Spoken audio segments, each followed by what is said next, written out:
Annyeonghaseyo, everyone. Meu nome é Alex e sejam bem-vindos ao KyopoCast. No episódio de hoje, uma conversa sobre medicina, história da imigração coreana e muito mais com o médico André Lee. Espero que gostem. Esse podcast é apoiado pelo Tom Ari, o clube de membros do KyopoCast. Pagando apenas R$20 por mês, além de ajudar a continuar e manter esse podcast, você tem acesso aos nossos bastidores, você sabe antecipadamente quem vem participar para poder mandar sua pergunta e também concorre a prêmios. Dia 20 agora vamos sortear o Vale Compras que ganhamos da marca Wixin. Você pode comprar sapato, calçado, bolsa, acessórios. E você também pode mandar seu anúncio classificado Pali Pali. Nessa semana temos o anúncio do Choa Bakery. Você já experimentou o nosso soborô? Um pão de biscoito de leite com uma casquinha crocante e uma massa macia por dentro. Tem o tradicional, o de banana e batata doce. É ótimo para café da manhã, lanche da tarde. Inclusive foi a recomendação de comida da Sabrina Kim no episódio 20. O Choa Bakery fica na rua Silva Pinto 379 e na rua 3 Rios 251, dentro do supermercado Tugi. Tá bom? Então, por favor, vire membro, concorra a prêmios, mande seu anúncio e ajude a continuar o KyopoCast. Espero que gostem. Muito obrigado, Dr. André, por topar participar aqui com a gente do KyopoCast. Eu que agradeço o honroso convite, né, Alex? E foi, assim, amigos em comuns, né, que teve essa chance de eu vir aqui e tentar, tipo assim, fazer um pouco, apresentar o que a gente faz no dia a dia, né? Eu tenho um grande apreço pela coreana, onde eu comecei, né? Na idade pré-escolar, dos 8, 7 aninhos, acompanhava o papai. Como tu não sabe, papai é o Dr. Jung Man Lee, né? O antigo aqui da colônia. Nós começamos há muito tempo atrás, lá na Baixada do Glicério, né? Onde a comunidade se concentrava, e eu comecei lá. Então, eu acompanhei o passo do papai em cada casa desde os meus 8 anos. Então, é um honroso convite, né? E eu poder estar apresentando um pouquinho da nossa parte, o que a gente faz no dia a dia. Um pouquinho do seu dia a dia e que, consequentemente, é um pouquinho da nossa história, da nossa comunidade, né? É um dos primeiros imigrantes a chegarem aqui, né?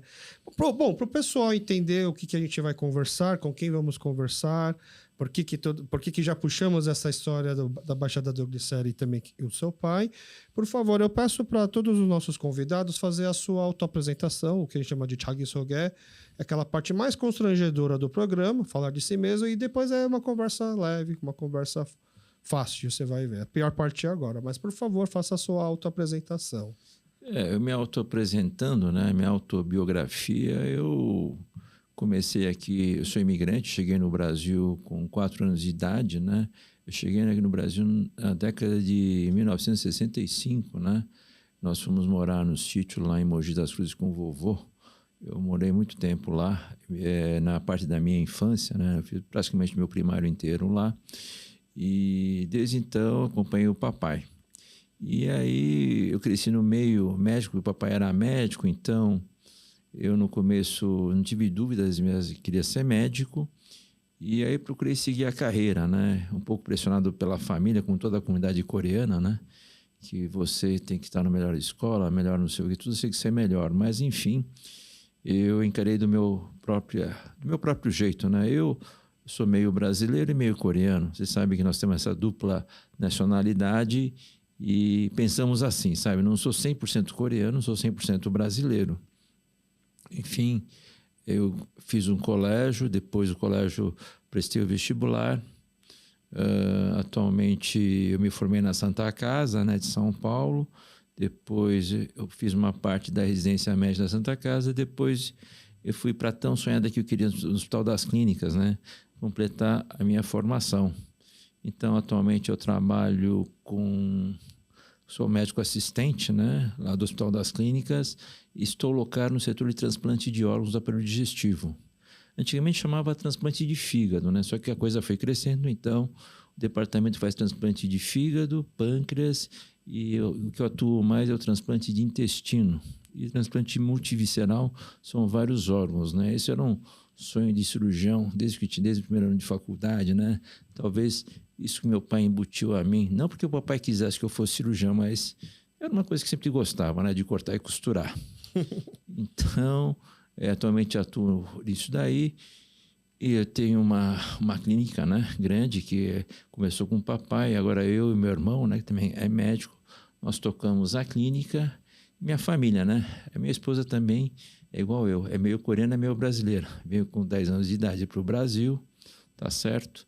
E tenho 3 filhos, tá certo? Meu filho primeiro já é médico, anestesista, né? Já trabalha. E o caçula, né? Que me dá muita dor de cabeça, está no 3º ano. Também estuda medicina, tá certo? Lá em Santo Amaro. Enfim, né? A família está unida, estamos trabalhando junto. E eu, assim, do ponto de vista profissional, eu praticamente, assim, quase cheguei onde eu queria chegar, tá certo? Mas uma das coisas que eu aprendi com o papai é sempre ajudar o próximo, né? Tem um pouco disso, né? Acho que medicina envolve um pouco de, como é que se diz assim?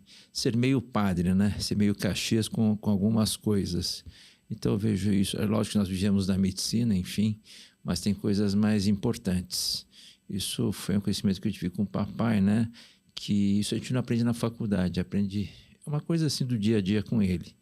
Então, desde criança eu tive muito apegado à colônia, né? Praticamente a colônia que nos sustentou, né? Até chegar a esse prazo. Hoje em dia todos nós já temos a maioria filhos brasileiros, né? Então, que tem a formação aqui. Então, não é mais aquela coisa como era antigamente, né? A colônia era muito fechada. Enfim, para me apresentar, eu diria que eu sou pai de família, sou filho, né?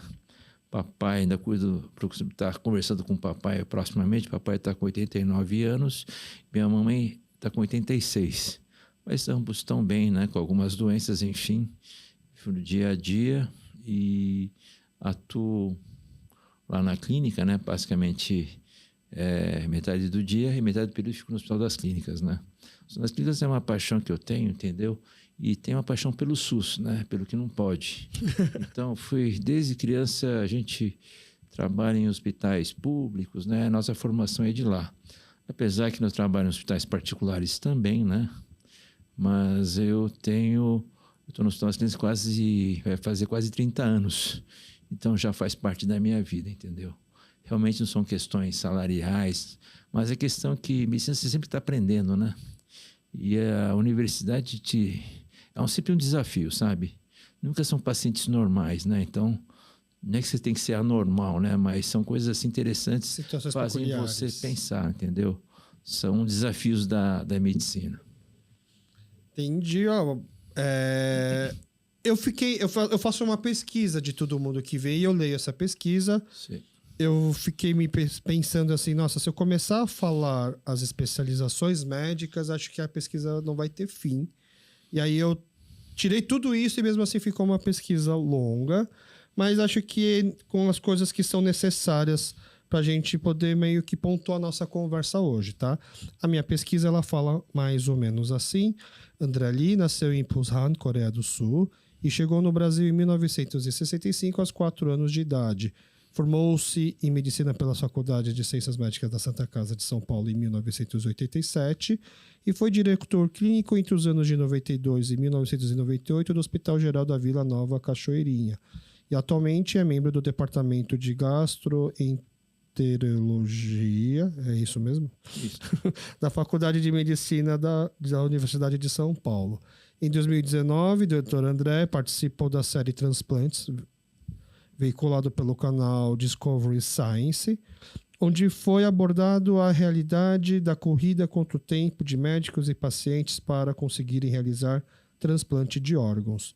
André Lee é o filho de Yong-man Lee, né, o Dr. Yong-man, primeiro coreano a se tornar médico aqui no Brasil. Você até brincou assim que para muitos você é o filho do Dr. Lee, né?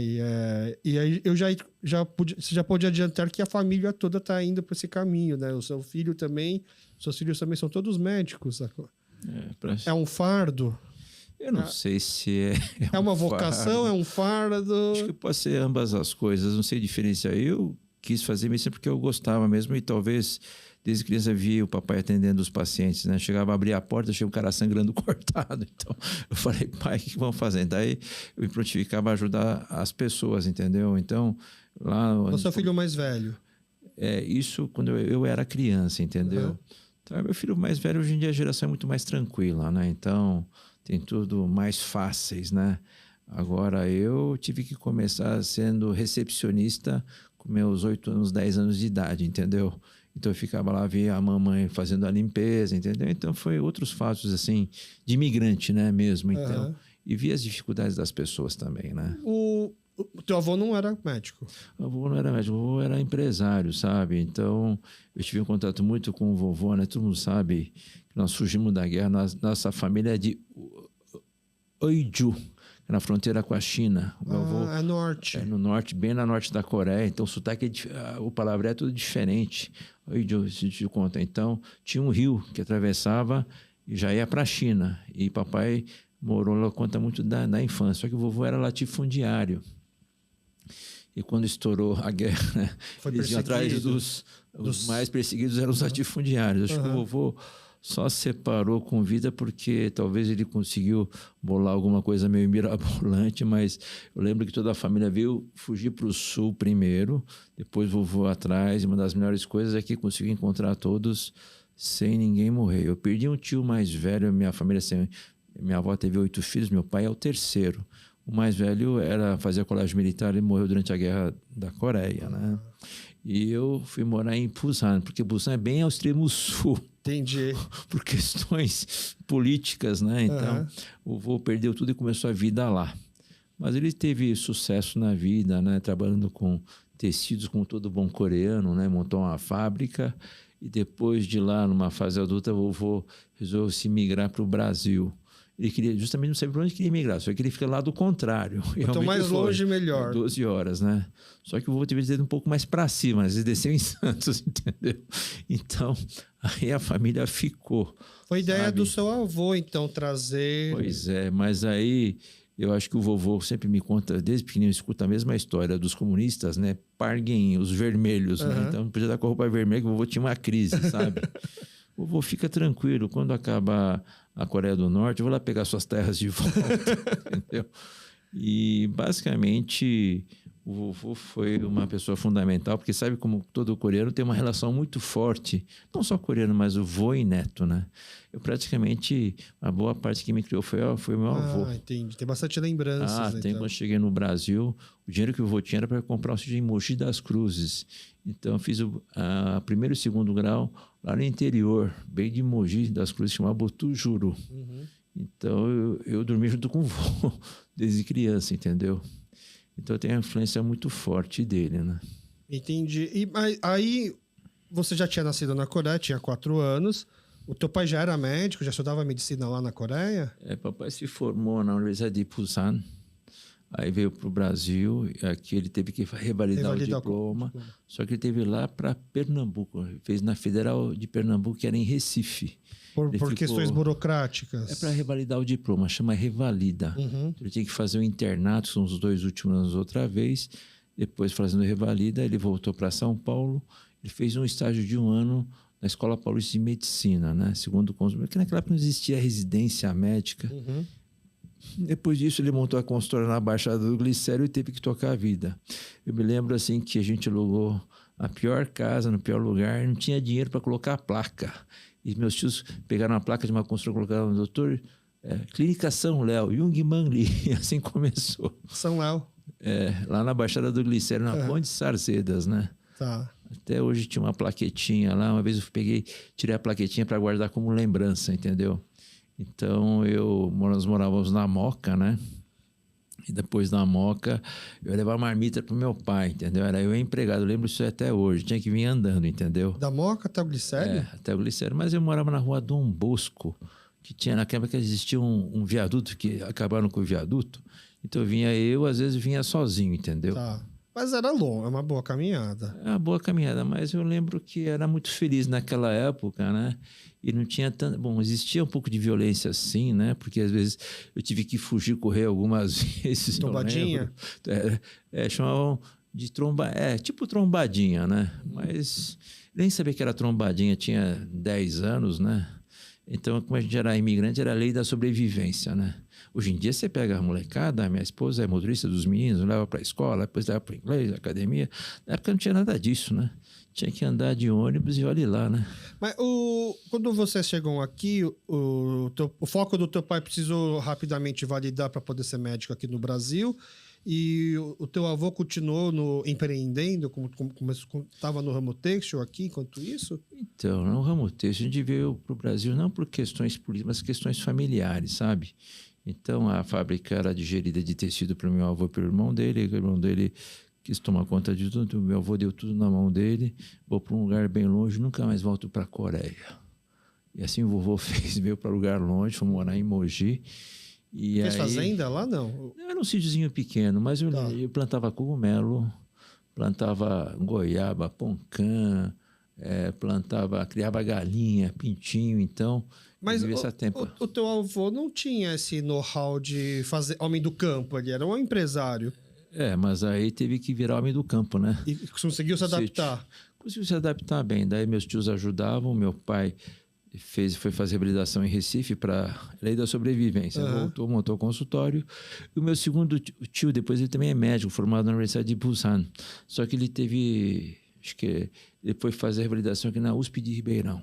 Tá. Aí fez anestesia lá, depois continuou como anestesista um bom tempo, como médico assistente, né?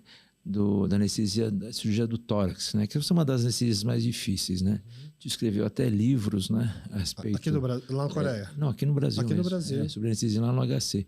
Tio era médico lá do Hospital das Clínicas. Ah, entendi. Ele faleceu faz uns 10 anos por um câncer, né? Que tinha do intestino que espalhou para o pulmão, né? Na época para o fígado, né? Entendi. E teu pai, provavelmente, no começo, lá na Baixada do Glicério, era muito próximo da comunidade japonesa. Ele sabia falar japonês também?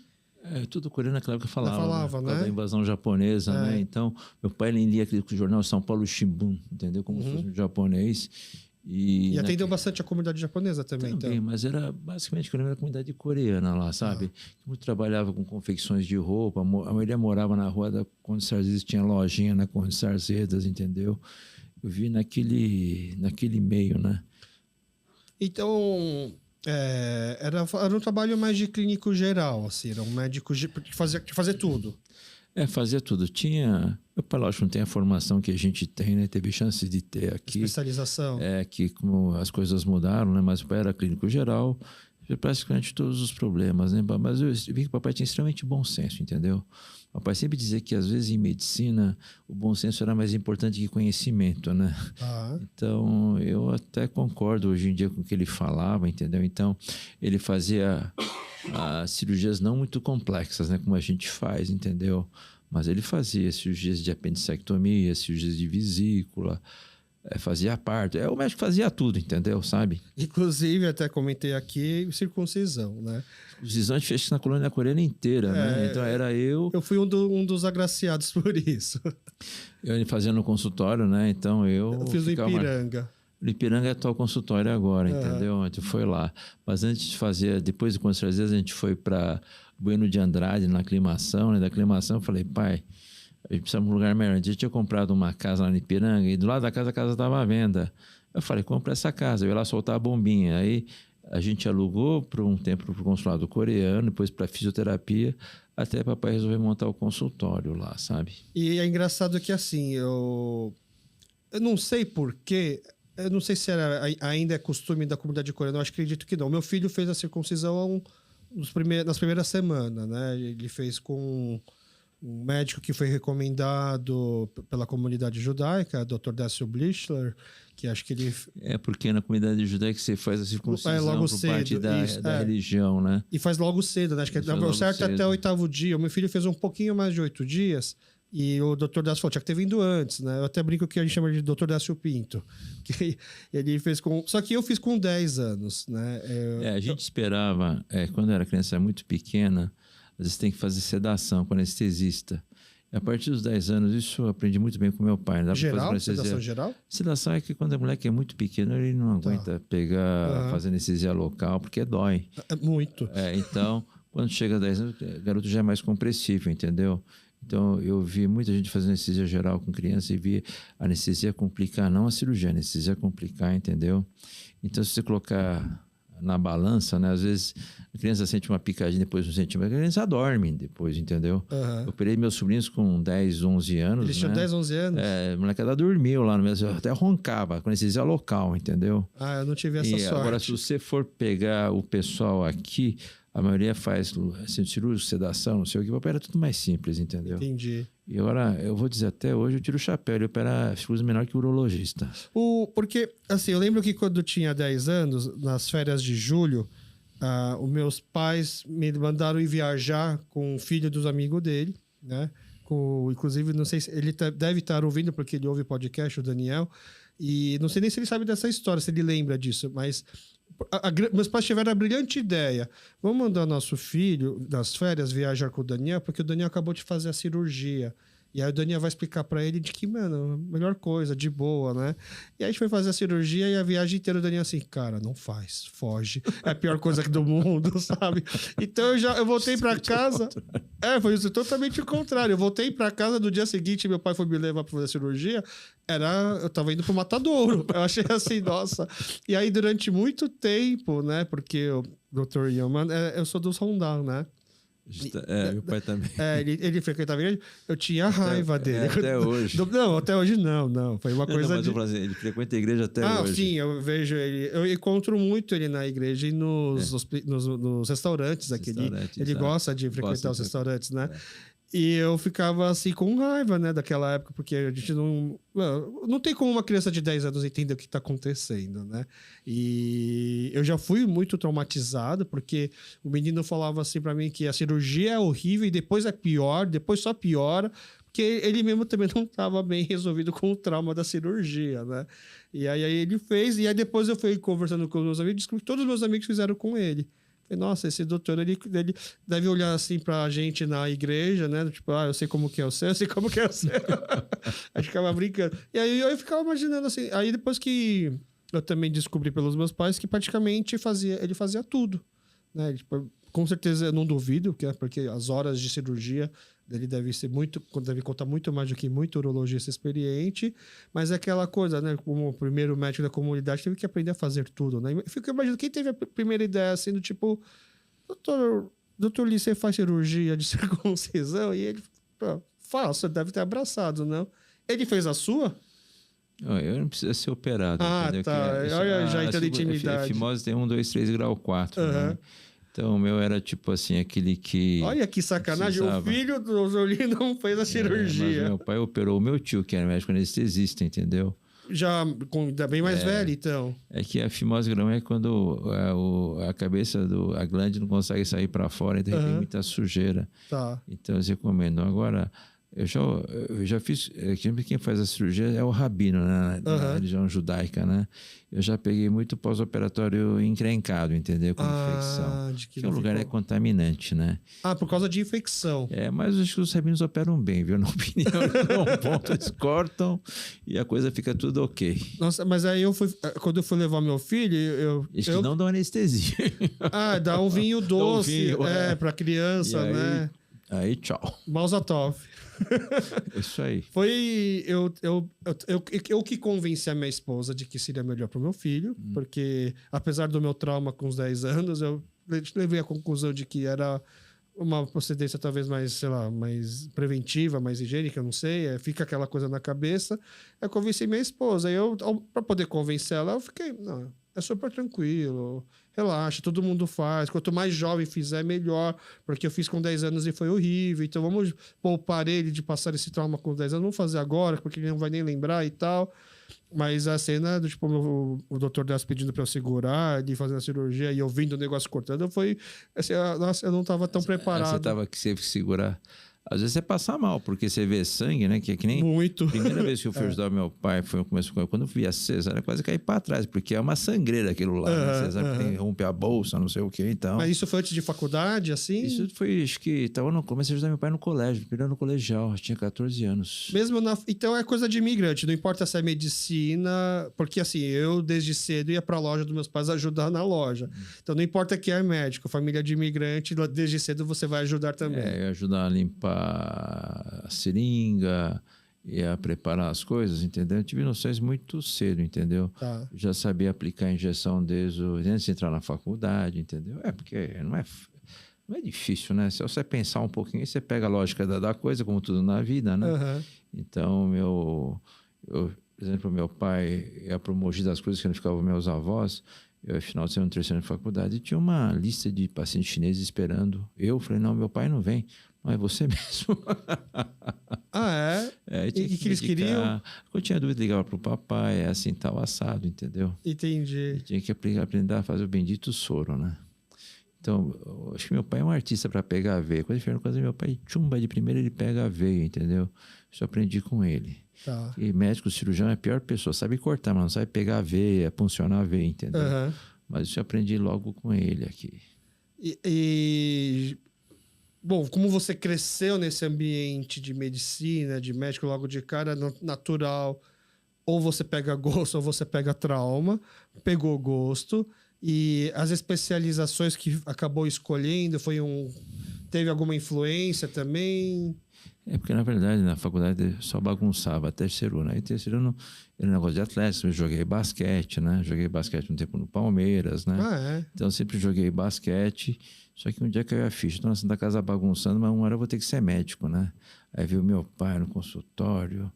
Então, veio o pai cortando. Eu falei, será que um dia eu vou poder cortar, né?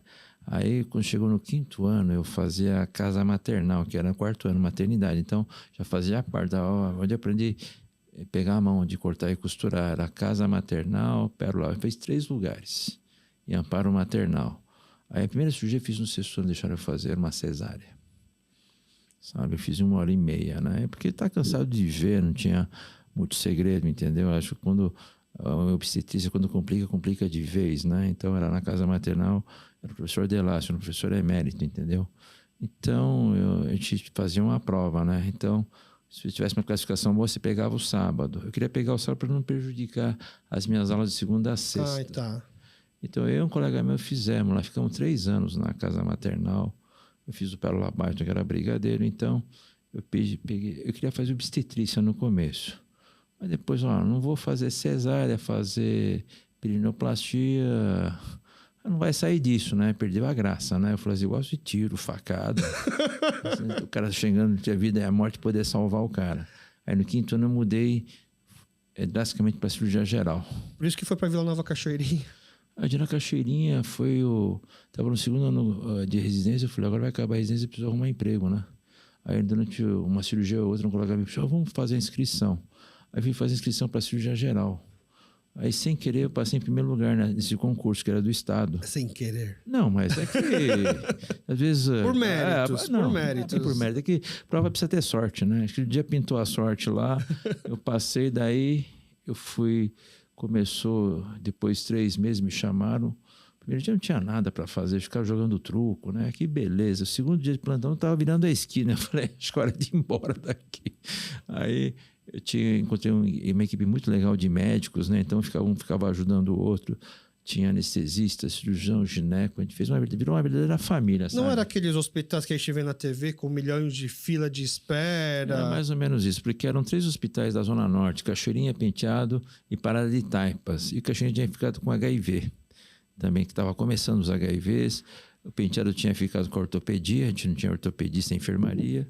E o Parada de Taipas tinha ficado com a psiquiatria. São, assim, especialidades mais distantes. Então, eu peguei e assumi. Depois de 3 meses fui chefe de plantão, aí eu me inteirei muito bem com o pessoal e depois de 9, 10 meses eu fui chefe da cirurgia. Super rápido, super jovem então. Não sei, na época eu tinha mais ou menos 30 anos, né? Tinha acabado a residência, né? Tinha que cair na vida, né? Depois de mais uns 4, 5 meses, você é o primeiro lugar do concurso para Estado, então você que deve pegar o cargo de diretor. Aí eu tive que fazer um curso de administração hospitalar, rapidinho. GB não dava porque era todo dia um curso puxado. Eu chamava IPH, Instituto de Pesquisas Hospitalares, e de lá fiz o curso e fui ser diretor. Mas ser diretor no hospital não é só... Então, o livro é importante, saber como é que os hospitais funcionam, mas o relacionamento com as pessoas, funcionários, pacientes é muito importante. Mas não era uma opção óbvia depois de se formar e fazer clínica junto com seu pai? Era uma coisa óbvia. Eu falei assim, pai, esse negócio de dar plantão não é comigo, porque é um saco dar plantão já. Então, não quero dar mais plantão na minha vida. Eu vou até acabar me formar. Depois acabou, tchau. Foi aí que eu entrei pelo lado errado. Mas não é pai, no plantão que vem essas cirurgias, tiro, faca? Vem. Mas aí, falei assim, pai, quando eu acabar de me formar, não vou nem querer fazer residência. Vou trabalhar com você, vou ganhar dinheiro. Uhum. Mas assim, não foi bem isso. Então... E seu pai incentivava? Não, isso, vem logo trabalhar comigo assim, e tal? Residência, meu amigo. Ah, Aí tá. eu tive que fazer a prova de residência, né? Fiquei em penúltimo, mas fiquei nervoso, porque são 3 fases a prova, né? Aí foi um azar. Aí eu tinha pego... meu sonho era pro HC. O HC eram 32 vagas de cirurgia geral, 34. Eu fiquei em 32. Eu falei, tô dentro, né, meu? Só que naquela época tem negócio do exército. Eu ia voltar 4 casos do exército. Aí fiquei de primeiro excedente. Aí fui parar na Santa Casa. Porque a Santa Casa era a minha segunda... Tem a Santa Casa, HC e Escola Paulista. A Escola Paulista o pessoal não operava, entendeu? Então eu fui para Santa Casa, fiz 2 anos de geral, 3 anos de geral são Santa Casa. Aí quando eu acabei de terceiro geral tinha vaga para R4 no HC. Aí que eu tentei e deu para eu entrar, né? Por que essa obsessão pelo HC? Porque eu queria... Porque eu já tinha tido... eu aprendi com uns bons professores lá na Santa Casa. E tinha uns professores experts em cirurgia. Em cada área tem um professor expert no HC. Então, ele já era uma referência. Referência nacional e internacional. Então eu queria passar na mão deles. Aí quem me ajudou muito foi o Dr. Gama, Angelita Gama. O Dr. Gama está vivo até hoje, a Angelita também. As referências, né? Os professores lá do Hospital das Clínicas, entendeu? Eu trabalhei muito tempo com eles, eu ajudava às vezes no Hospital Alemão Oswaldo Cruz, né, onde eu peguei o primeiro contato. Depois eu tive a chance de viajar para o Canadá e Estados Unidos através deles. Eles eram uma passagem de ida e volta. E tinha um custo pela intercâmbio USP e Universidade de Pittsburgh. Uhum. Pittsburgh, onde começaram os transplantes de fígado, né? Ah, tá. Chama Dr. Thomas Starzl. Esse, para mim, deve ter ganhado o Prêmio Nobel da Medicina. Esse cara que inventou toda a sequela de transplantes. Inclusive, quando fiquei na Universidade de Seul, na Coreia, Dr. Kim Soo-tae, ele começou os transplantes de fígado na Coreia e também aprendeu em Pittsburgh. Ficou junto com o Dr. Marcel Machado. Ele falou: você conhece o Machado? O Machado foi meu professor, né? São os papas. Então lá, tudo divide: cirurgia de fígado, estômago, pâncreas. Eu ouvi falar que o Brasil é um dos pioneiros de intestino, transplante de intestino, é verdade? Ou um dos primeiros a referência também? O segundo do mundo. Foi o segundo do mundo. Dr. Masayuki Okumura. Está vivo até hoje. Está meio com Alzheimer. Mas o último congresso da França eu fui com ele lado a lado. Eu fui tomando conta dele. E na década de 68, ele fez em 67, fizeram os 2 primeiros transplantes de intestino do mundo. Só que naquela época não existia uma coisa chamada imunossupressor, que é o problema da rejeição do intestino. Não existia ou não se sabia? Não existia, porque o primeiro imunossupressor que apareceu foi a ciclosporina na década de 70, tá certo? E o Dr. Okumura começou isso em 67. Então ele transplantava o intestino, como ele não podia comer por boca, dava um soro, é um soro assim, que fosse um alimento, chama de solução parenteral. Então chamava a solução de Morishita. Ele era japonês, né? Então ele trouxe isso do Japão para cá e começou a dar isso para os pacientes, mas o primeiro paciente conseguiu viver 1 semana com o problema da rejeição. Só existia naquela época o corticoide e azatioprina, que era tipo assim para controlar a rejeição. Não existia... isso daí ajuda a controlar essa rejeição do transplante. O problema do transplante é a rejeição. Tá. Entendeu? Sem rejeição você põe o intestino, rejeita tudo em questão de horas, entendeu? Então, para controlar essa rejeição, você tem que controlar a parte de chamar linfócitos, né? Tá certo? Então, você tenta bloquear os linfócitos causam a rejeição. E aí inventaram uma droga super boa, vem dos cogumelos, tá certo? Que é a ciclosporina. Então, a ciclosporina foi na década de 70 e alguma 80, né? Então, com o advento da ciclosporina, que pôde realizar os primeiros transplantes. E hoje ele é quase que um antialérgico também, não é? Ele é imunossupressor, né? Pode usar como antialérgico? Até pode, entendeu? Mas aí, praticamente, a ciclosporina foi para água abaixo, que agora tem o chamado FK506 ou tacrolimus. É uma droga da Fujisawa, foi descoberta na década de 90. quando eu fiquei um tempinho na Universidade de Pittsburgh, entendeu? O tacrolimus também não serve como um... Como? O tacrolimus também não serve como um remédio para os olhos, como colírio? O tacrolimus é imunossupressor. O tacrolimus é a mesma coisa que a FK506. Tá. Só que é nome científico, nome comercial. Uhum. Então, ele é imunossupressor se tiver algum tipo de rejeição. Então, tem pomada de tacrolimus para quem tem problema de rejeição, alguma coisa assim, entendeu? Ou deixa a pele seca, a gente chama uma coisa GVHD, doença do enxerto versus hospedeiro. Tem a rejeição e tem a doença do enxerto versus hospedeiro. É como a rejeição é que se você põe o intestino em você, você rejeita o intestino. Mas às vezes o intestino pode rejeitar você. O intestino enxerto e o hospedeiro é você, entendeu? Você hospeda aquele intestino. Então o próprio intestino rejeita você, entendeu? E aí causa 4 alterações graves, entendeu? E para tratar isso pode dar efeito na pele e na mucosa oral. E a pele fica seca. Então você usa a pomada de tacrolimus, que é um imunossupressor, para baixar os linfócitos T. Eu posso estar falando besteira, né? Eu tive um bulldog e ele teve tudo que você poderia ter. E todos esses nomes que você está falando, em algum momento eu apliquei nele. Se eu não me engano, o tacrolimus era porque ele não estava mais produzindo lágrima no seu próprio olho, e aí alguma forma de tentar estimular era através do tacrolimus. Então, em ser humano, né, a gente pode acabar as lágrimas e ficar com o olho seco. Isso causa lesão de córnea. Isso é um dos sintomas do enxerto versus hospedeiro, em inglês chama de VHD, que é GVHD. Entendeu? E em português é doença do enxerto versus hospedeiro. Então, quando a lágrima é muito seca, a gente coloca um tampãozinho aqui no conduto lacrimal, porque a lágrima é produzida aqui na glândula lacrimal, no lado direito. Ela banha todo o olho e aí sai o conduto lacrimal e entra pelo nariz. Quando a pessoa começa a chorar, essa lágrima começa a ter coriza, começa a sair secreção pelo nariz. Agora, se você diminuir essa lubrificação do olho pela glândula lacrimal, o olho pode secar, você pode ter graves consequências, né, na córnea. Então, o que os oftalmologistas fazem? Eles acham o conduto lacrimal e colocam um tampãozinho aqui para bloquear, para a lágrima ficar mais tempo. Isso pode ser causado pela um tipo de rejeição ou pode ser alguma doença chamada autoimune. É uma doença imunológica. Isso, autoimune. Então, você usa para essas doenças autoimunes, né, que o próprio linfócito T ataca o seu corpo. Então, você tem que bloquear o linfócitos T. Como é que eu bloqueio os linfócitos T? Eu uso o tacrolimus, né, o FK506, que é a droga imunossupressora. Ele deprime os linfócitos T. Quando começou a pensar em fazer medicina, tinha essa noção de que nunca mais vou ter que parar de estudar, porque vou sempre ter que me atualizar? Não, eu falei assim, pai, eu vou me formar na Santa Casa, eu queria formar na USP, mas não deu, Santa Casa tá bom, a USP tá bom, vou atravessar o morrinho, depois vai vir o Oásis, né?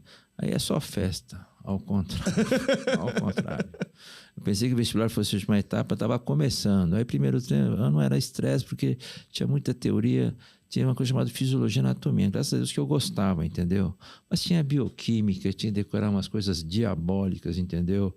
O laboratório era legal, então eu achava que o primeiro e o segundo ano era a parte mais chata. Então tinha que estudar fisiologia e a média para passar era 5. Mas eu se lembro que era difícil tirar 5, entendeu? E às vezes 5 se repetia de ano. Que na Santa Casa não tem dependência. Repete de ano. Entendi. Você pode 2 anos ser jubilado, ser expulso da faculdade de medicina.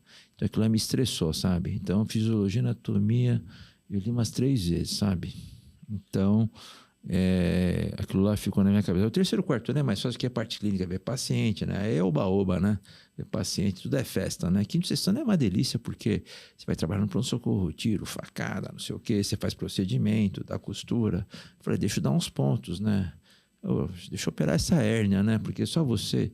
Eu que fiz o diagnóstico desse paciente, então, como eu era da Atlético, eu jogava basquete, né? Tudo bem, você merece. Então tá, então mencionando. Então, as primeiras cirurgias eu fiz no quinto ano. Por que a Atlética faz com que você mereça mais que os outros? É que a Atlética é uma coisa que está no meu sangue também. Meus filhos todos foram presidentes da Atlética, né? Então, Só que... Tem um privilégio ser da Atlética?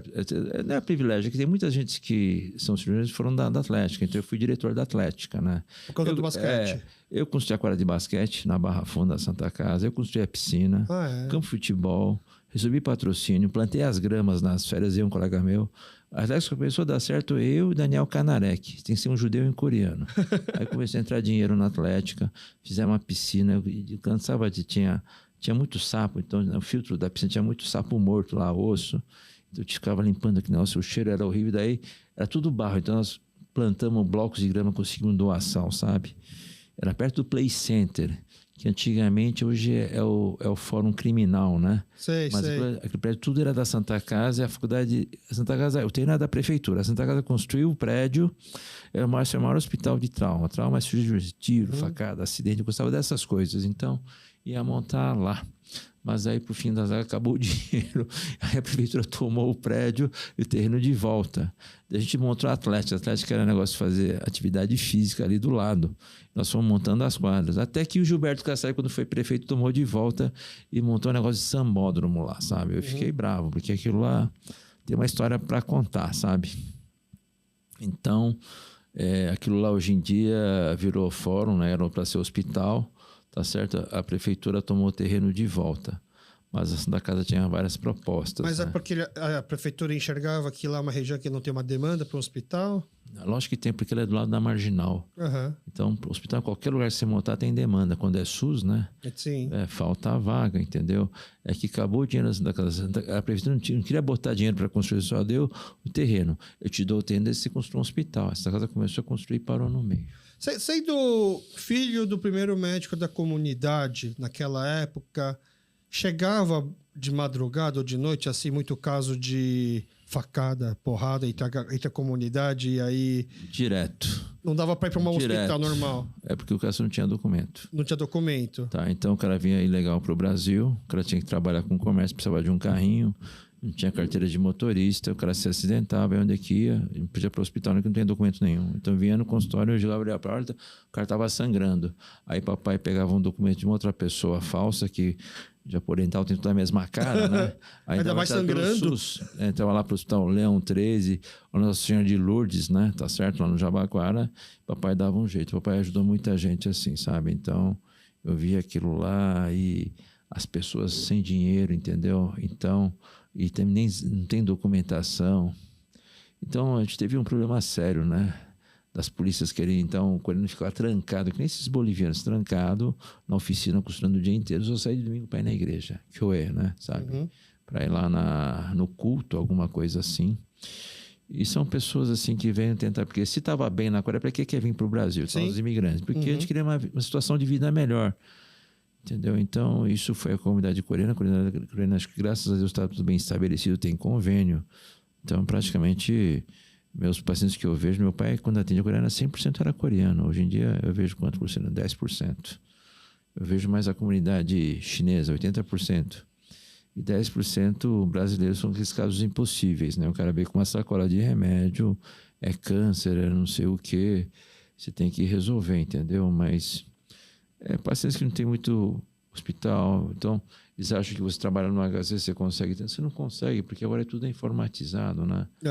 O HC, o pronto-socorro é fechado, então é tudo referência contra referência, então antigamente era mais fácil de ajudar as pessoas, né? Era quase que como aquelas cenas de filme, assim, onde, por exemplo, você vê briga de mafioso, e o cara não pode ir para o hospital porque está sendo procurado.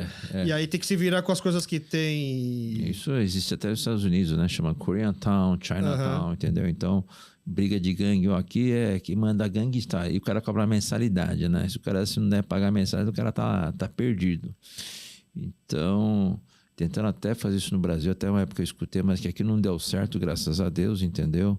Mas que nos Estados Unidos, Nova York, Los Angeles, isso foi uma coisa muito forte. Eu escutava do meu pai, entendeu? Do pessoal cobrando proteção, proteção contra eles mesmos. Proteção é extorsão, né? Pra mim. Não é proteção aquilo lá, sabe? Isso, a gente tem que ser livre. Liberdade. Porque médico na comunidade, imagino que ele acabou virando, de uma certa forma, uma certa liderança, né? Meu pai era médico e advogado, eu dizia. Médico, advogado, juiz praticamente, né? Quando o cara não tinha condições, estava legal, aconteceu uma coisa, o coreano ser preso, vinham procurar papai. Tudo era papai. Isso que ele é médico, na verdade. E daí papai foi obrigado a montar a Associação Coreana. A primeira Associação Coreana foi montada em cima do consultório do papai, lá na Conde Sarzeda, na Baixada do Glicério. Era um quartinho, começou lá. Eu lembro perfeitamente bem. Que era a casa era vazia, o papai começou lá. E depois o papai foi lá para a Travessa da Nazaré. Nazaré comprou aclimação, sabe? Aquele predinho lá, né? Uhum. Que fizeram o favor de vender também. Porque agora fica... Eu não sei, sabe? Na época eu trabalhei com o Augusto, entendeu? Eu tenho uma visão um pouco diferente. O papai comprou também lá em Mogi, porque meu avô era em Mogi, dia para Mogi, vai comprar um sítio. Ah, aquele que tem um lago grande, tinha um lago grande. Lago grande. E tal. Uhum. E os coreanos gostam de karaokê, gostam de comer kimchi. Fazer o churrasco lá. Fazer a moda coreana, que eles tivessem, então... Lógico, o cara tem poder aquisitivo, não vai para um lugar desse, mas sabe, a maioria aqui não tem condições de idade, então que eles tivessem uma área de lazer, entendeu? Eu trabalhei com o Augusto na gestão quando foi a primeira vez. Fiz um projetinho, né? Até colocar piscina lá, sabe? Para o pessoal arrumar algumas coisas. Tinha coisas de assuntos trabalhistas para resolver. No final não acabou dando certo, entendeu? Mas esse sítio de Mogi, a comunidade usou bastante, durante muito tempo. Eu, inclusive, quando eu fazia... chamava BUC, Associação dos Universitários Coreanos. Sim. Né? Que achava legal, né? Porque eu me divertia, né? E rolava até uns namoricos na época lá. Então, a gente fazia lá, sabe? Para mim foi uma coisa assim muito divertida, a época de universidade. Aproveitei bem a minha vida universitária, entendeu? Eu mesmo consegui ainda pegar o final do clube de Mogi e fazer churrasco assim de turma lá. Tinha churrasco, tinha um salão enorme, o pessoal fazia karaokê, fazia as brincadeiras, a parte coberta. Lá. Eu queria que o pessoal tivesse uma cozinha para comer as coisas que queriam. Queria botar um karaokê lá mesmo de verdade, entendeu? Para prestigiar essas pessoas. Então, quando a gente ia para Mogi, o papai comprou lá. Aí quando eu estava na última gestão, há uns 10, 15 anos atrás, os caras queriam vender tudo. Eu falei, que inversão de valor. Meu pai comprando tudo. Eu, quando era molequinho, eu vinha com o papai visitar essas coisas para si que estava desfazendo da memória, entendeu? Sabe? Era triste, né? Mas é que também ninguém ia mais para lá, né? A aclimação ficou longe, entendeu? Então, que é tudo lá no Bom Retiro, entendeu? Não é a mesma coisa de 10 anos, as coisas evoluem, sabe? Então... Mas hoje faz falta, eu sinto, porque às vezes minha casa não tem uma churrasqueira, por exemplo. Às vezes seria uma forma mais prática, legal e fácil e barata de eu fazer uma festa para o meu filho, por exemplo, um churrasco no sítio aberto, que tem o lago. Aberto, Eu lembro que quando eu era moleque eu adorava ficar caça do girino ali, né, do lago. Do lago. Eu queria muito... Acho que vou fazer uma piscina, levei o projeto, vai custar tanto. Aí teve uma associação junto com o Augusto, ficava naquele hotel lá perto, lá no Bom Retiro, que agora virou escritório, né? O Prince. O Prince, que tem esse taco de golfe. Então ia lá para os... Então muita gente apoiou, né? Eu com meu coreano ruim tinha que falar em coreano, mas na hora de captar dinheiro a cabeça funciona, né? Então eu tive que fazer essas coisas na época, entendeu? Quer verificar o celular? Pudesse só desligar. Traz ele, aí a gente só silencia. E aí, eu tô assim... Sei lá, eu tenho boas memórias de lá, sabe? Porque toda a minha infância foi lá em Mogi das Cruzes, entendeu? Então não tem como. E eu tô pensando, assim, seriamente, sei lá, fazer alguma coisa. Daí... a gente também começou há uns 15 anos, quando meu tio estava vivo, meu pai e meu tio, a gente montou uma associação dos médicos coreanos, né? Tá. O tio era bem influente, aí teve vários presidentes, mas a coisa acabou se desfazendo, né? Porque a gente meio que cobra, a gente que eu digo assim, eu e meus amigos ficam conversando, como que a gente ainda não conseguiu ter um hospital, entre aspas? Era um sonho na época, né? Era o primeiro cara. Eu tenho um hospital, um day hospital, digamos, na Ipiranga, cirurgia plástica, não tem nada a ver. Mas esse hospital teria que ser aqui no Bom Retiro, entendeu? Mas a gente tem que entender que tem que fazer filantropia. Não é pilantropia, é filantropia, entendeu? Então, para isso, eu teria que ter o apoio de algumas empresas coreanas, os caras patrocinam futebol, não sei o quê, então... Ou até governo, né, de repente. O médico vai ter que pagar pelo menos o salário, entendeu? Tá certo? Tem um monte de médicos coreanos aí que eu vejo, né? A gente criou uma associação dos médicos coreanos, já havia, naquela época, assim, acho que 125 médicos. Nossa, né? tudo isso. Aqui no Brasil, a maioria concentrada aqui em São Paulo, sabe? E mais diversas áreas. Vamos montar hospital, não vamos? Tu não queria ser o pai da criança, sabe? Tá. Mas assim, eu também, não é uma culpa minha, mas todo médico tem um pouco de ego, né? Então, para você contrabalançar esses egos, né? E dizer que isso aqui é para a população coreana, para a população carente, às vezes fica difícil, né? Mas como tem o japonês, tem o Santa Cruz, tem o nipo brasileiro. Uhum. Então fica realmente difícil, entendeu? Sim, tudo bem, a comunidade japonesa é muito mais antiga e muito maior. Exato. Mas o mais antiga não justifica, porque eu não vejo que daqui a alguns anos vai ser mais fácil fazer. Eu acho que você teve alguma época que a gente tinha uma real possibilidade de fazer alguma coisa assim, porque a comunidade era mais engajada, talvez foi década de 80, 90. Agora a comunidade se espalha, não tem convênio, né? O cara, quem tem dinheiro vai para o Oswaldo Cruz, vai para o Einstein, vai para o Sírio, entendeu? Procurou não médico coreano, pega o médico aqui da atualidade, o melhor, entendeu? Mas os nossos avós, eles provavelmente não vai ter convênio e provavelmente não vai vão ter... querer fazer.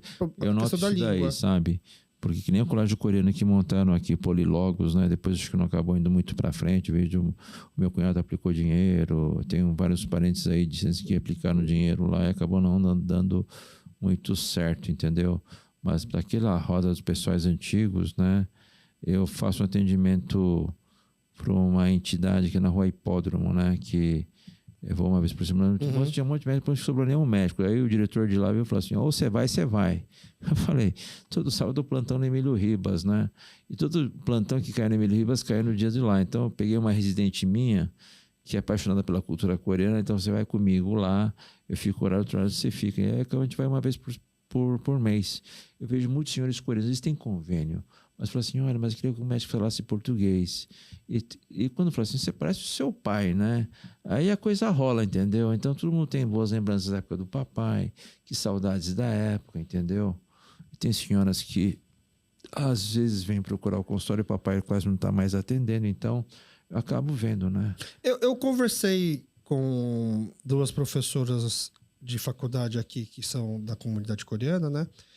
E a gente conversou num dos episódios um pouco sobre o Polilogos, né? E a gente estava refletindo se teria uma chance de ter um novo colégio. E uma das coisas que eu ouvi nessa conversa que eu achei muito interessante foi assim: talvez o projeto o Polilogos foi muito ambicioso de ser uma coisa muito grande de uma vez, sabe? Porque até não é nem realidade dos colégios brasileiros, assim. A realidade geralmente são colégios específicos para áreas específicas. Se talvez fôssemos fazer um novo colégio, talvez o novo caminho seria focar ou numa primeira infância ou num curso pré-vestibular. Porque vai ser o nosso primeiro colégio, então a gente não... É um pouco de arrogância da nossa parte achar que a gente vai conseguir fazer um mega colégio completo. Dá o passo maior que a perna, né? Será que no caso de hospital para a comunidade, a gente não tem realmente uma necessidade de uma pediatria, uma ortopedia voltada para os coreanos? Porque a gente fala bem, a gente está bem inserido hoje na comunidade brasileira. Agora é outra realidade, todo mundo está inserido na comunidade brasileira. Mas talvez o foco não deveria ser então gerontologia, ou então pensando já nos nossos idosos, nos primeiros imigrantes. O que vai mais pegar com qualquer hospital é clínica médica e cirurgia geral, entendeu? Então isso aí acho que vai acabar pegando clínica médica, cirurgia geral e a pediatria, né? São esses os focos básicos, né? Pediatria, cirurgia geral e às vezes ginecologia, entendeu? São as grandes especialidades. Mas a gente tem, a gente que eu digo, assim, a camada da população da comunidade mais economicamente ativa atualmente, né? O pessoal dos 40, 30 aos 50 anos, tem já uma facilidade com a língua, provavelmente tem já algum convênio, né? Mas eu fico pensando mesmo no pessoal que não tem essa possibilidade. Então, por exemplo, eu posso estar falando besteira, né? Mas eu acho difícil os nossos avós se preocuparem ou talvez com ginecologia ou com pediatria, obviamente não. Mas esses pacientes idosos, a geriatria vai ser atendida pelo clínico, entendeu? Pelo clínico. Que antigamente é clínico que a gente precisa. Feijão com arroz. Exato. Clínico e cirurgião, só esses dois. Então, melhor do que almejar talvez um hospital, uma clínica especializada. De atendimento básico, né? A coisa pega quando tem que fazer exame, que eu vejo lá, né? Tá. Então você tem que arrumar exame no posto de saúde pelo SUS, o pessoal não tem dinheiro. Alguns medicamentos você pode pegar na farmácia, entendeu? Eu vejo muitas pessoas de idade ou que foram abandonadas pelos filhos, né? Que é extremamente grave. O filho mora fora e os pais não querem dar trabalho para o filho. Sabe como é que é pai, né? Então, eu vejo aqueles vozinhos sofrendo, eu fico assim uma penúria, sabe? A última vez veio uma senhora que veio atrás do meu pai, só que meu pai não estava atendendo, aí eu atendi. Aí você tem que medicar, fazer tudo certinho, entendeu? Aí pessoas de dificuldade financeira, olha, não precisa pagar nada. É para vai fazer isso direto, entendeu? Isso não vai fazer falta, entendeu? Mas pelo fato da pessoa vir de longe, procurar... Mas pelo menos dá uma estrutura para o médico que está disposto. Você tem que dar um norte para o paciente, entendeu? Sabe? E se possível, você vai colocar, engajar no posto de saúde de alguma coisa básica, ou senão não. Então eu lá no hipódromo, um mês, eles voltam com os exames. Eles têm um convênio aquele da Prevent Senior. Vai fazer os exames, traz para mim e eu venho, entendeu? Tá. Eu não sou... Eu sou assim, eu tive a formação, eu tenho que ver crianças às vezes, né? Então eu estudei muito. Minha prática, eu sou cirurgião lá no HC, eu vejo outras especialidades, entendeu? Mas eu tenho muito bom senso, entendeu? E quando precisa mesmo, eu encaminho para o posto, ou de um jeito de encaminhar para o HC, ou se não, encaminho para algum colega para pedir para ajudar mesmo. Eu sou católico, né? E aí o nome da minha igreja é São Quindegon André. E aí, lendo a história dele, ele foi muito cedo, quando muito jovem, ele foi até Macau para aprender sobre... Entrou no seminário em Macau. E aí entra um pouco as coincidências, porque Macau era uma colônia portuguesa, né? Então ele aprendeu português, o Santo Padroeiro, ele aprendeu português. E aí eu vi que na biografia dele que ele teve muitos problemas com a alimentação de lá. E ele teve muitos problemas de... Disenteria. Não, acho que é em relação à gastrite, esse tipo de coisa, né? E aí depois eu fiz um paralelo assim que realmente acho que muitos coreanos que não estavam acostumados a uma dieta tão à base de carne ou comidas mais gordurosas, frituras, quando eu chego aqui no Brasil têm acesso a essa fartura, acabaram... abusando de uma certa forma, e aí acabava também tendo mais problemas de gastro. Então, que na Coreia não se tem tanta procura por um gastro do que quanto os coreanos aqui no Brasil. É um pouco de lenda ou faz um pouco sentido isso? Não, isso faz sentido, entendeu? Isso a gente sabe. A gente tem uma coisa chamada transplante de fezes, né? Transplante de fezes? Fezes. Tá. Já é uma realística, já 3 anos para cá. A gente implantou isso lá no HC também, entendeu? O que é isso? Desculpa. Isso é porque quando você tem uma comunidade que tem um intestino saudável e chega com o meio ambiente de comida alimentar muda o paladar, muda tudo, entendeu? Isso interfere totalmente na digestão, na função do trato digestivo. Tá. Então, se naquela comunidade tem uma população saudável, então... Isso altera toda a flora intestina, a gente chama de microbiota. Tá. Esse é o novo ramo da medicina que de 6 anos para cá cresceu de uma forma absurda. Então, o que é isso? Isso chama disbiose. Então, você pega, faz um exame de fezes para estudar toda a população de bactérias, micro-organismos que tem no intestino, só que tem os bichinhos bons e os ruins. É o Yakult, né? O Yakult é o bom, né? Que é o lactobacilo. Então, você tenta implantar e cada... microbiota tem uma função. Então, a gente está em estudo, né, de ter microbiota relacionada com alguns tipos de câncer de intestino, tem doença inflamatória, que é a doença de Crohn, e tem um aumento de peso e perda de peso até. Teve até uma história verídica que a paciente que era atleta recebeu o transplante de fezes de uma outra colega que era gordinha. Ela nunca mais conseguiu perder peso. Então, isso é uma história verídica, entendeu? Então, aí você pega as fezes de um paciente e põe no outro. Peneiro, tá certo? Só os bichos importantes introduzem esse paciente. Você pode fazer isso em forma de cápsula ou pode injetar através do exame de colonoscopia, que é o endoscópio que você vê todo o intestino grosso. Entendi. Você acha que é uma preocupação que a gente deve ter? Porque, por exemplo, nós... coreanos, nosso corpo fisiologicamente... Se você é a famosa diarreia do viajante, né? Que você fala. Então o cara tá morando na Coreia, vem para o Brasil de repente, o chinês que está morando na China, muda totalmente a dieta, entendeu? Ele tem diarreia, entendeu? Não, mas eu digo São não outros- só uma mudança brusca, porque indo por um lado do evolucionismo, né? Nós vivemos durante muito tempo na Coreia tendo uma alimentação à base de verduras e fermentados. Então, o nosso organismo ele já está adaptado para essa dieta, não porque eu nasci numa casa coreana e como comida coreana, mas por causa de gerações e gerações a gente já estava mais acostumado para isso e que quando chega para cá... Isso é sobre a mutação. Eu chamei de Darwin, né? Isso. Então, isso acontece, entendeu? Então, por exemplo, você está aqui, o cara que está começando com uma dieta foi lá para Macau, não aceitou e pode ter diarreia, entendeu? Porque não está acostumado. Depois, com o tempo, né? Acostumaria. Vai acabar acostumando.